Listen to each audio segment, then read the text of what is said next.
On the Rams side of it, this was the real interesting fantasy impact here, Matthew, in terms of just Puka Nucua's targets, 14. He catches 12 of them. He was unstoppable in this game. How about 5 rush attempts and the additional rushing touchdown?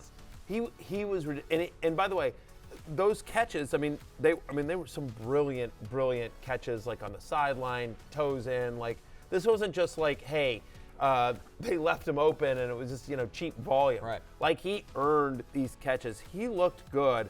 And I'll tell you, I was going to say one of the toughest things. It's not going to be tough to rank Puka Nacua next year because he's going to be very, very high.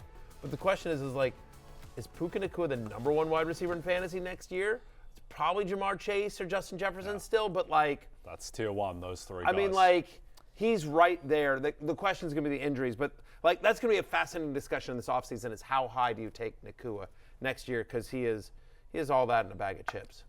Kyren Williams, 29 carries, huge volume here. Only 87 yards, but he gets the 2 touchdowns, most importantly. And he does as well. And so, the Rams are a really nice team fantasy-wise because it's very concentrated. Like, it's Nacua and Kupp. It's Kupp and Nacua. It's Kyren in the backfield. And then Matthew Stafford's like a 2-quarterback league. He's a viable top 20-ish guy who's, viable in 2-quarterback leagues. Yep. It's very simple. And Kupp didn't have the game that Nacua did, but still awesome. 5 for 92 and a touchdown. The touchdown was great. Exactly. Still earned 8 targets in this one. Yeah. There's no one else that's really sort of established himself. You see a little Tutu Atwell, DeMarcus Robinson in there as well. They throw the different tight ends out there, but it's very concentrated.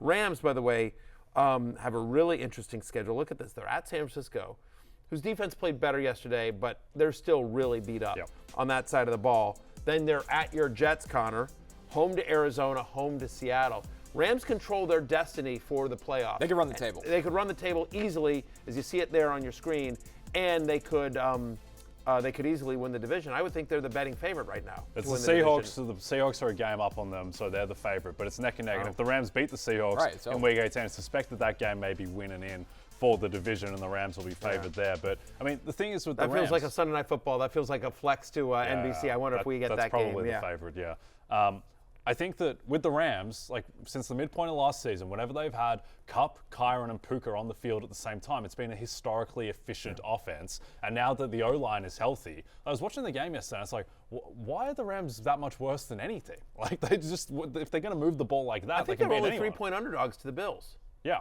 Going into that game. Yeah. As my point. And so then obviously then after winning that game, exactly. I don't know. I'm not sure they're that much worse than the Packers or the Vikings. I think they're in the same tier as those teams. We talked about this last night on the FNIA pod, the Football Night in America pod, where we talk more football than fantasy, but we just the Rams I think are the one team that Florio made this point, and I think he's right, that the Lions do not want to see the Rams. They almost beat them last year in the playoffs. They almost beat them at the very beginning of this year.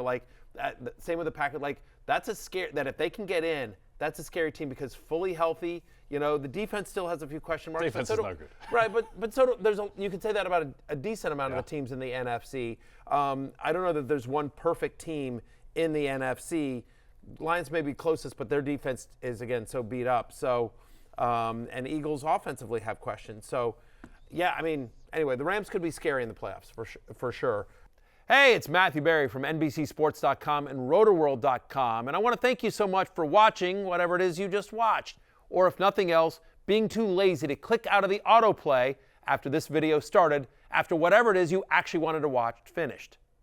But now that you're here, I'd like to take a moment here to ask you respectfully now, okay? I'm asking you respectfully to subscribe to the NFL on NBC YouTube channel. You'll get the latest Roto-World fantasy news headlines, all sorts of great shows, including my own Fantasy Football Happy Hour. So go subscribe now. Again, I'm asking respectfully.